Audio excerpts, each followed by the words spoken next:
सुबह की पहली किरण के साथ ही आर्यन ने आंगन में रखे भारी पीतल के पतीले को साफ किया। बरसों तक बड़े होटलों में काम करने के बाद आज वह अपने ही गांव की मिट्टी पर अपनी पहचान बनाने जा रहा था। उसके पास निवेश के लिए बड़ी रकम नहीं थी, बस अपनी नानी की बरसों पुरानी बिरयानी की रेसिपी और अपनी पत्नी निशा का साथ था। आर्यन, अपने हुनर पर शक मत करो। दादी हमेशा कहती थी कि स्वाद बर्तनों की चमक या मेज की सजावट में नहीं, बल्कि खिलाने वाले की साफ नीयत में होता है। आज जब ये खुशबू हवा में घुलेगी तो देखना, किस्मत खुद चलकर हमारे इस छोटे से आंगन में आएगी। दोपहर होते होते लकड़ियों के धुएं और केसरिया मसालों की महक गांव की गलियों में तैरने लगी। आर्यन का छोटा सा लकड़ी का ठेला चौराहे पर लग चुका था।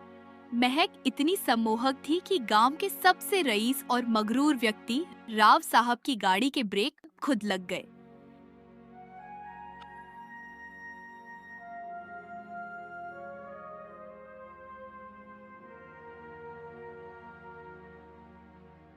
अरे आर्यन, शहर के बड़े होटलों की सफेद वर्दी छोड़ यहाँ गांव की धूल फांक रहे हो। और ये क्या, बिरयानी?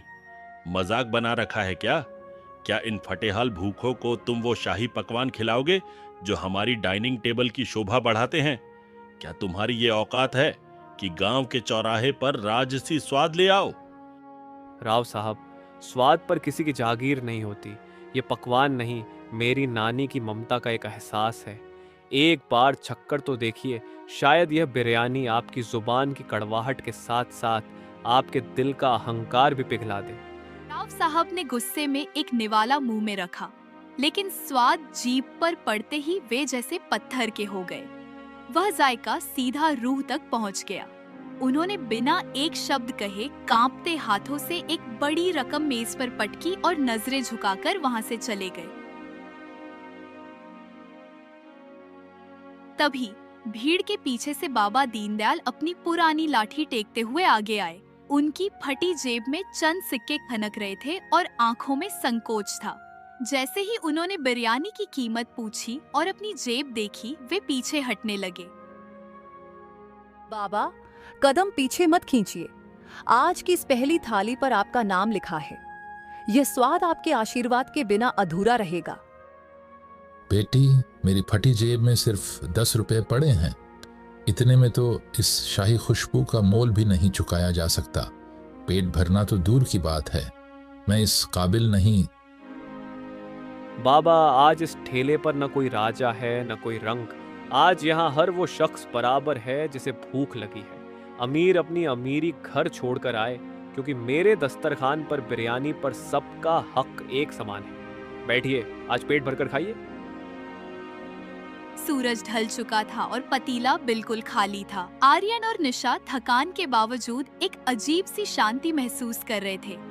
देखा आर्यन, मैंने कहा था ना, जब दिल से खाना बनाया जाए तो उसका स्वाद सोने चांदी से भी कीमती होता है।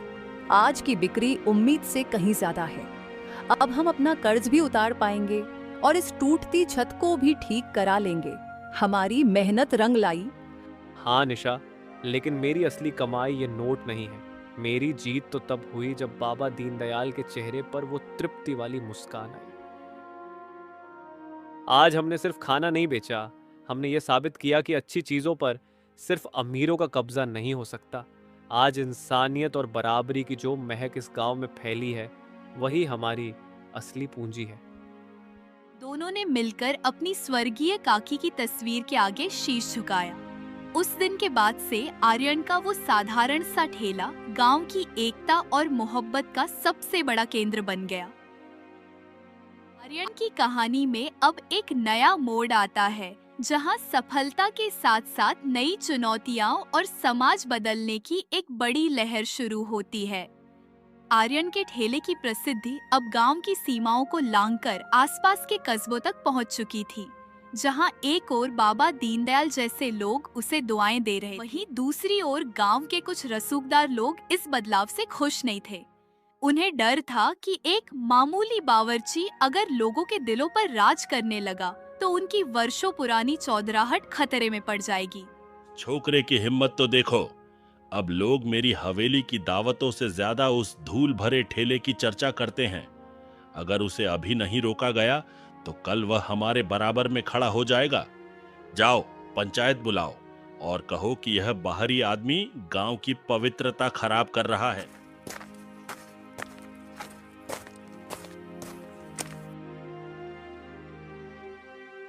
आर्यन, सुना है आज पंचायत बैठी है। लोग कह रहे हैं कि आपके खाने की खुशबू से बड़े लोगों को दिक्कत हो रही है। क्या हमें यह सब बंद कर देना चाहिए?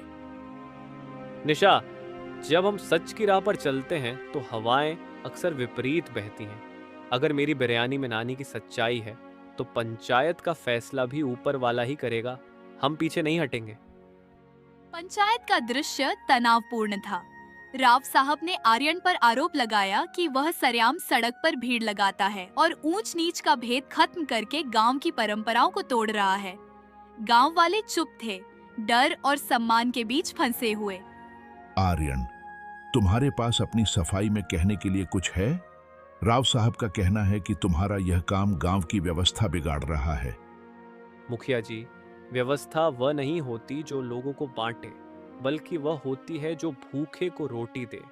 मैंने कभी किसी का अपमान नहीं किया।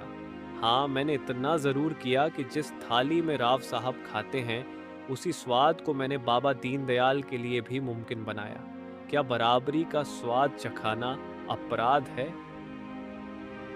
मुखिया जी, आज तक हम इस गांव में सिर्फ जिंदा थे, लेकिन आर्यन के उस दस्तरखान पर बैठकर हमें एहसास हुआ कि हम भी इंसान हैं। अगर प्यार बांटना गुनाह है तो हम सब गुनहगार हैं। बाबा की बात सुनकर भीड़ में फुसफुसाहट शुरू हो गई। देखते ही देखते पूरा गांव आर्यन के पीछे खड़ा हो गया। राव साहब की सत्ता की दीवार ढाने लगी थी। मुखिया जी ने फैसला सुनाया कि आर्यन का काम बंद नहीं होगा, बल्कि उसे गांव के बाजार में एक स्थायी जगह दी जाएगी। महीने गुजर गए। वह लकड़ी का ठेला एक छोटी सी लेकिन बेहद खूबसूरत दुकान में तब्दील हो चुका था, जिसका नाम रखा गया काकी की रसोई। यहाँ अब सिर्फ बिरयानी नहीं, बल्कि आर्यन गांव के बेरोजगार युवाओं को खाना बनाने की कला भी सिखाने लगा था। याद रखना, मसाला कितना भी कीमती क्यों ना हो, अगर हाथ में सादगी और दिल में सेवा नहीं है तो स्वाद कभी निखर कर नहीं आएगा। हम यहाँ सिर्फ पेट नहीं भरते, हम रिश्ते बुनते हैं। आर्यन, मैंने सोचा है कि हर रविवार हम दुकान से होने वाली कमाई का एक हिस्सा गांव के स्कूल के बच्चों के पौष्टिक भोजन के लिए देंगे। नानी कहती थी ना कि जो बांटा जाए वही अपना है। एक शाम जब सूरज की लालिमा पूरे गांव को अपनी आगोश में ले रही थी, एक आलीशान गाड़ी काकी की रसोई के सामने आकर रुकी। गाड़ी से राव साहब उतरे, लेकिन इस बार उनके चेहरे पर अहंकार की जगह एक अजीब सी शर्मिंदगी थी। आर्यन, शहर में बड़े बड़े होटलों में खाया, लेकिन जो सुकून तुम्हारी इस रसोई में है वो कहीं नहीं मिला। मुझे माफ कर दो, मैंने स्वाद को दौलत से तौलने की भूल की थी। क्या आज मुझे भी एक थाली मिलेगी? साहब, मैंने पहले भी कहा था, मेरे दस्तरखान पर न कोई राजा है न कोई रंक, यहाँ बस इंसानियत बैठती है। बैठिए, आज का स्वाद आपके लिए खास होगा। उस दिन गांव ने एक अद्भुत नजारा देखा। एक ही छत के नीचे राव साहब और बाबा दीनदयाल साथ बैठकर भोजन कर रहे थे। आर्यन और निशा ने न केवल अपना सपना पूरा किया था, बल्कि अपनी मिट्टी को बराबरी और मोहब्बत का एक ऐसा नया स्वाद दिया था जिसकी महक आने वाली कई पीढ़ियों तक गूंजने वाली थी। दोस्तों, कहानी अच्छी लगी हो तो वीडियो को लाइक और चैनल को सब्सक्राइब करें।